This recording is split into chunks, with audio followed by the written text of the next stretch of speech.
Coucou tout le monde, j'espère que vous allez bien. Je vous retrouve aujourd'hui pour vous faire un petit point sur mes dernières lectures. J'ai 3 livres à vous présenter.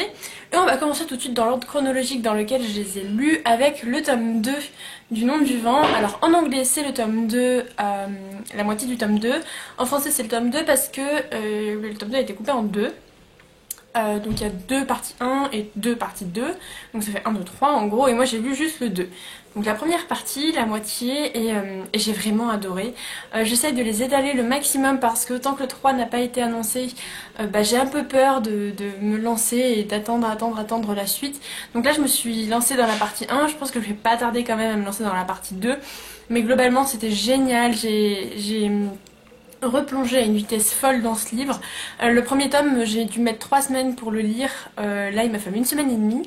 Alors certes, il y a 300 pages de moins, mais pour moi, maintenant que c'est devenu une valeur sûre, j'y suis allée avec beaucoup plus de cœur et du coup, je me suis autant régalée que pour le premier tome, si ce n'est plus parce qu'il y a énormément de scènes vraiment super bien. Il arrive plein de choses à court, il bouge pas mal dans ce tome 2. Et pour moi c'est vraiment un incontournable en fantasy maintenant, je suis tellement contente de les avoir découverts. Je le recommande à tout le monde, c'est pour l'instant je pense mon livre préféré en fantasy et mon livre préféré de l'année et un de mes livres préférés de toute ma vie, voilà. Donc un gros coup de cœur pour cette saga de Patrick Rothfuss que je vous conseille 10 000 fois.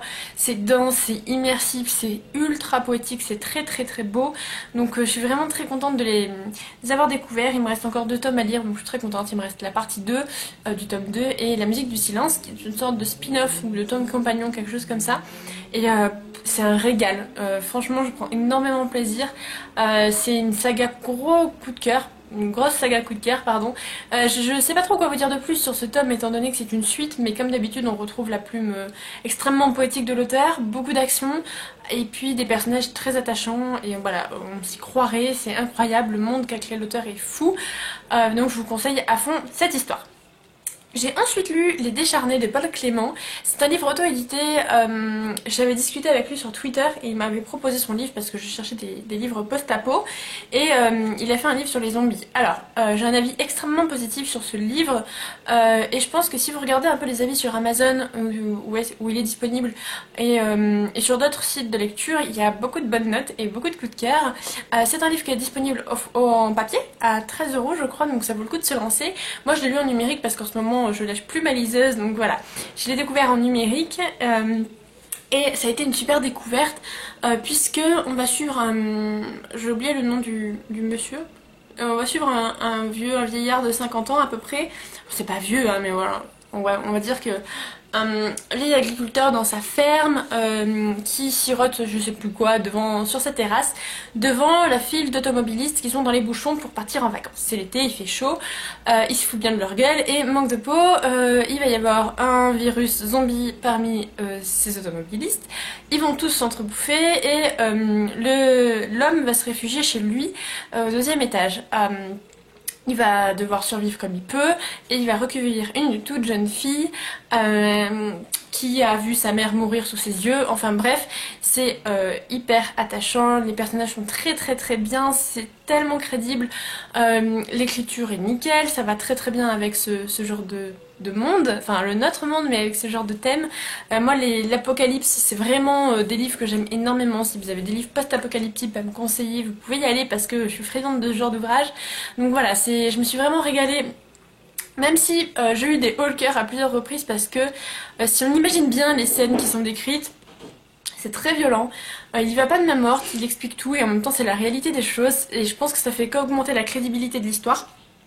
J'aime bien aussi tous les thèmes qui sont abordés, la vie en groupe, la violence, la sécurité, etc. dans ce monde-là. Et on ne sait pas pourquoi il y a ce virus zombie et l'auteur ne l'explique pas et c'est pas son but. Lui préfère se concentrer sur les relations entre les hommes pendant l'apocalypse et c'est ce qui me plaît aussi.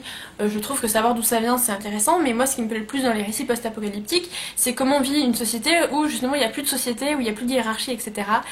Qu'est-ce qui se passerait? Je trouve ça absolument fascinant. Très belle lecture pour ce livre, je suis très contente de l'avoir découvert et j'espère que vous pouvez le découvrir à votre tour parce que franchement ça vaut le coup et on passe un très bon moment. L'écriture est très visuelle, on s'y croirait et ça fait du bien.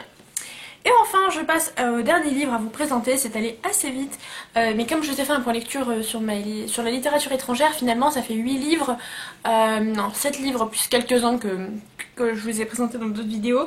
Donc finalement ça va assez vite. Je vais vous parler de Phobos, le tome 0, donc qui se passe avant le tome 1, qui s'appelle Origine, de Victor Dixon, et le sous-titre c'est Avant qu'il soit trop tard. Alors, c'est publié chez Robert Laffont, toujours de la collection R, avec une couverture que personnellement j'aime beaucoup. Et on va suivre chapitre par chapitre, en fait c'est des nouvelles. Dans chaque nouvelle, on va suivre un garçon des 6 prétendants. On va commencer avec Mozart, ensuite il va y avoir Tao, ensuite il va y avoir Marcus, etc. Je vous dis pas les noms dans l'ordre parce que je m'en souviens plus, mais je sais que c'est Mozart qui ouvre la marche.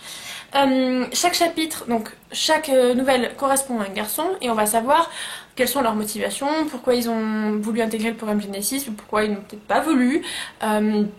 Voilà, qu'est-ce qui se passe, qu'est-ce qui retourne pour eux, et ben j'ai bien aimé. Alors, j'en avais un petit peu en contraste parce que quand j'ai commencé ce livre, je me suis dit oui, ça va pas passer. Alors pourquoi ça n'allait pas passer? Parce que le chapitre sur Mozart, je l'ai trouvé très caricatural. En fait, les personnages dans Phobos sont très caricaturés, je trouve. Ils sont très stéréotypés.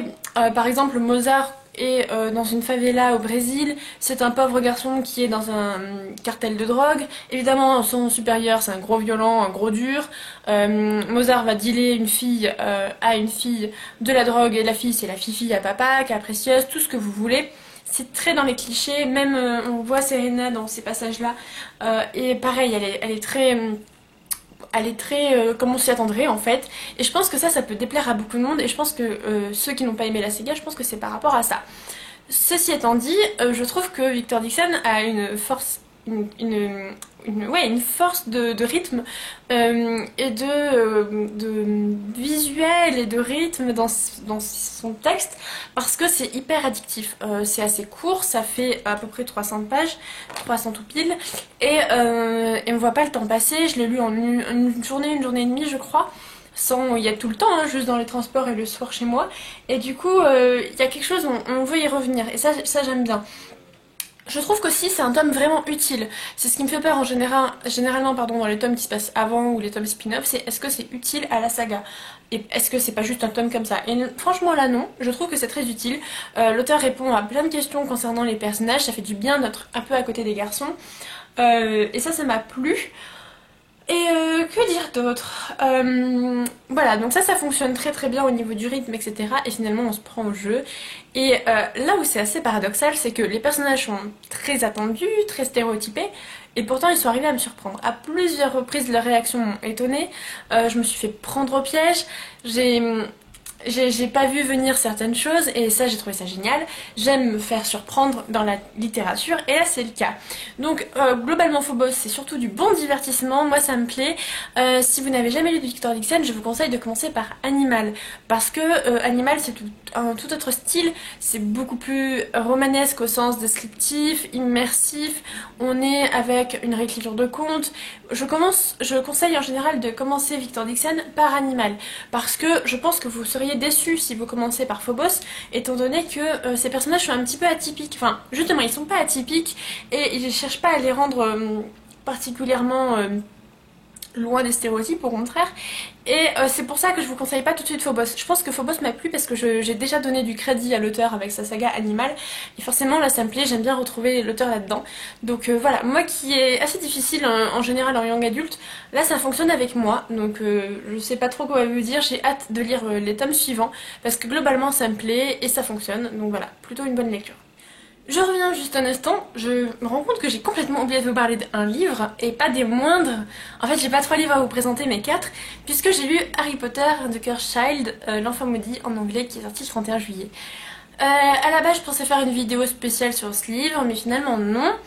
Par contre, j'ai beaucoup de choses à dire dessus, et je vais commencer tout de suite. Alors, Harry Potter et l'enfant maudit, c'est une pièce de théâtre, une vraie pièce de théâtre, c'est pas juste un script, c'est-à-dire qu'on a des didascalies qui sont pleines de sens, et ça m'a beaucoup plu immédiatement.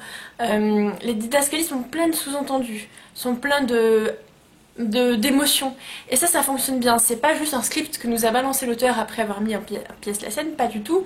On sent vraiment qu'il y a un travail littéraire dans chaque mot qui a été choisi dans l'écriture. Ça m'a beaucoup plu. C'est vrai que c'est assez déroutant parce que c'est une pièce de théâtre qu'elle fait moins de 300 pages et que nous on va la lire en très peu de temps, tandis que sur scène elle se joue en 6 heures. 6 heures c'est l'équivalent de 2 films. Du coup en 2 films tout ce qui se passe c'est crédible. En 300 pages de lecture ça l'est moins parce que dans cette pièce de théâtre il se passe beaucoup de choses dans des petites scènes et des choses qui sont un peu what the fuck par moment, j'avoue, quand je suis arrivée au milieu, je me suis dit ça part loin, et si ça avait pas été écrit par J.K. Rowling, ou si ça avait pas été Harry Potter, j'aurais pris ça pour de la simple fanfiction, et ça m'aurait peut-être pas plu. C'est assez étrange de dire ça, mais le fait que ce soit Harry Potter, ça a aidé à ce que j'apprécie ma lecture. Trop bizarre. Une chose est sûre, c'est que c'était à la limite du crédible à certains moments, et je pense que sur scène, ça doit rendre beaucoup mieux à ce niveau-là. Ce qui était étrange aussi, c'est que j'avais l'impression de ne pas reconnaître les personnages. Je pense notamment à Hermione, qui ne ressemble pas à l'Hermione que j'ai dans mon esprit. Pour moi, Hermione et même Emma Watson, l'actrice, c'est vraiment des modèles féminins que je trouve vraiment admirables. Et là, j'avais l'impression de faire face à une inconnue, à quelqu'un que je connaissais plus. Et je veux dire, ok, elle a grandi, mais nous aussi, on a grandi depuis Harry Potter. Et du coup, je suis un peu déstabilisée par rapport à ça. Je ne me suis pas trop attachée au personnage et ni à sa fille Rose, que j'ai trouvé un peu bizarre aussi. En fait, elle fait penser à Hermione dans le tome 1, mais elle reste Hermione dans le tome 1 tout le temps. Donc ça m'a paru un petit peu bizarre aussi, et on la voit pas suffisamment pour en profiter et la comprendre. Ça, j'étais un peu déçue. Et il y avait 2 personnages qui m'ont pareil laissé un petit peu déçue, c'est Ginny et Ron. J'ai trouvé qu'ils servaient pas énormément, qu'ils étaient surtout là dans la scène parce qu'il fallait qu'ils y soient. Et à ce niveau-là, j'étais un petit peu déçue. Par contre, agréablement surprise par certains personnages, je pense notamment à Draco et à son fils Scorpius. Gros coup de cœur pour Scorpius, c'est mon personnage préféré de la pièce de théâtre et c'est une personnalité extrêmement attachante, très touchante, ça m'a beaucoup plu. Voilà, donc je crois que c'est un de mes personnages préférés de la saga Harry Potter tout court, c'est surprenant à dire, mais je pense que pour ceux qui ont lu la pièce, vous comprenez ce que je veux dire. Et voilà, donc globalement c'est mon ressenti, des personnages un peu étranges qu'on ne reconnaît pas, même s'il y en a des nouveaux très attachants. Une narration qui n'est pas très immersive parce que c'est du théâtre, et du coup ça n'aide pas, et le fait que c'est un peu what the fuck par moment. Malgré tout, j'ai pleuré au moins 4 fois, j'ai pleuré au bout de 10 pages, j'ai pleuré tout à la fin, j'ai pleuré plein de fois entre les deux. J'ai pleuré une page et la page suivante je me suis éclatée de rire parce que c'était trop drôle la réplique qu'il y avait eu. C'est plein d'émotions, c'est ce que j'avais peur de ne pas ressentir d'émotions et en fait si, on en ressent plein grâce justement aux didascalies, plein de sous-entendus. Il y a plein de moments où j'avais l'impression d'y être et ça me touchait énormément. Et voilà, j'aime beaucoup les thèmes qui se passent dans cette histoire, c'est compliqué d'en parler parce que je ne veux spoiler personne et ça se comprend et je pense qu'il y en a plein qui ont dû passer ce passage, en tout cas quand j'ai dit que j'allais parler d'Harry Potter. Je pense pas faire une vidéo, enfin je pensais pas faire une vidéo dessus tout simplement parce que je peux pas en dire grand chose. Ma chronique écrite en dira sûrement plus, je pense, vous pouvez aller la voir en barre d'infos.